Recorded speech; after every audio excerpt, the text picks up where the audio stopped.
People joining me now is a very special guest, Mr. Kirti Vardhan Singh. Sir, thank you so much for finding out time to do this interview. Sir, today you addressed gathering at India-Africa Business Conclave.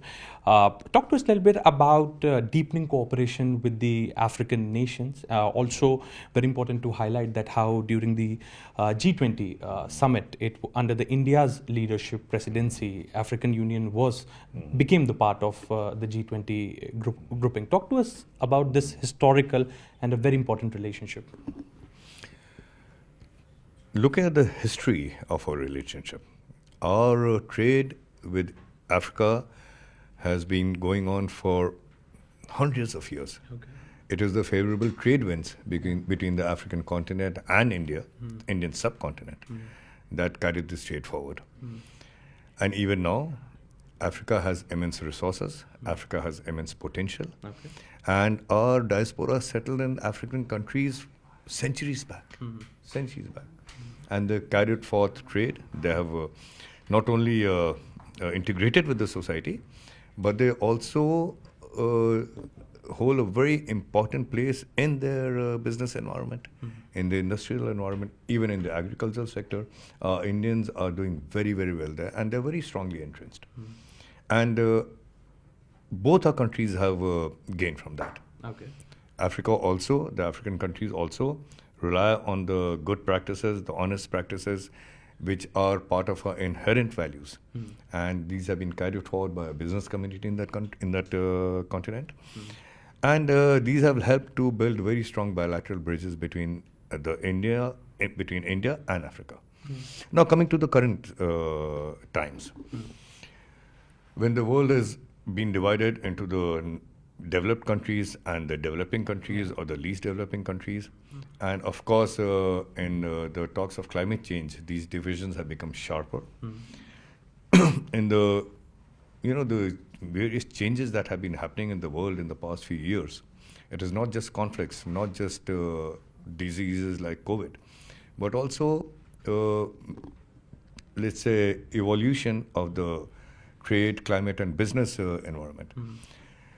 It is very imperative, very important that we all countries should also not only look at forming their own strong bases, but also build strong linkages. So that dependency is reduced to as large an extent as possible. Okay.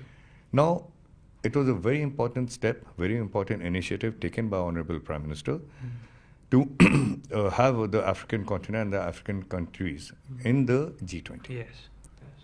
And that signifies the important leadership role that India has in taking forward the interests of the Global South. Okay. In all sectors, whether it is business, economy, environment, energy, in all sectors. Okay. And of course, Africa, like I said, has an immense potential. And this element of trust and friendship between African countries and our countries has always been there. And even now it is evident from the large turnout of so many ministers from so many important countries in Africa. Our trade with Africa is growing. We have crossed like I mentioned in the meeting, we've crossed the $100 billion mark. And going by the current surge in finding partners that are reliable, finding partners that can contribute to each other's growth. We have a very strong future, a very bright future, vast opportunities, vast potential with the African continent. Okay. And you also heard the Honorable Vice President of Zimbabwe, his one line reflects the sentiment that is going all across Africa today. Okay. That they do not want to be just seen as a resource. They do not want other countries to just extract their resources, but they also want capacity development. Okay. They also want, how these resources can be processed, how these resources can be used, and both forward linkages in their business environment, so that as the local people, their countries also gain from these kind of activities now. Okay. Sir, also we are speaking at a time when geopolitics is under a churn.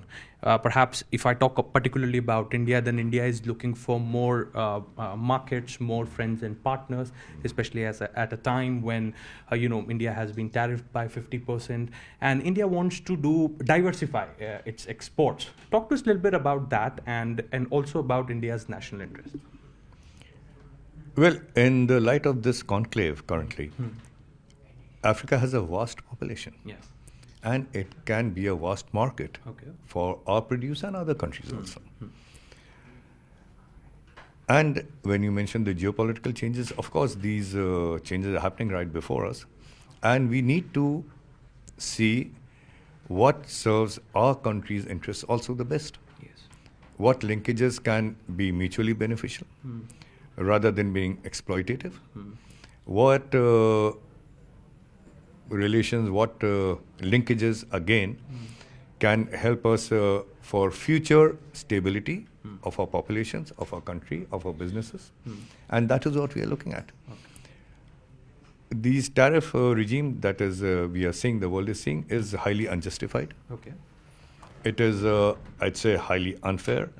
The reasons that have been ascribed to our country for as an excuse for increasing tariffs, those same reasons are also lie with many other countries who continue to import energy from the markets, from the same markets that we are being blamed for.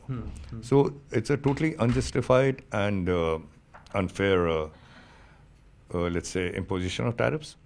But we are confident, our economy is resilient, our economy is strong, and under the leadership of our Honorable Prime Minister, we will definitely insulate our country from any harmful effects of such tariff regimes.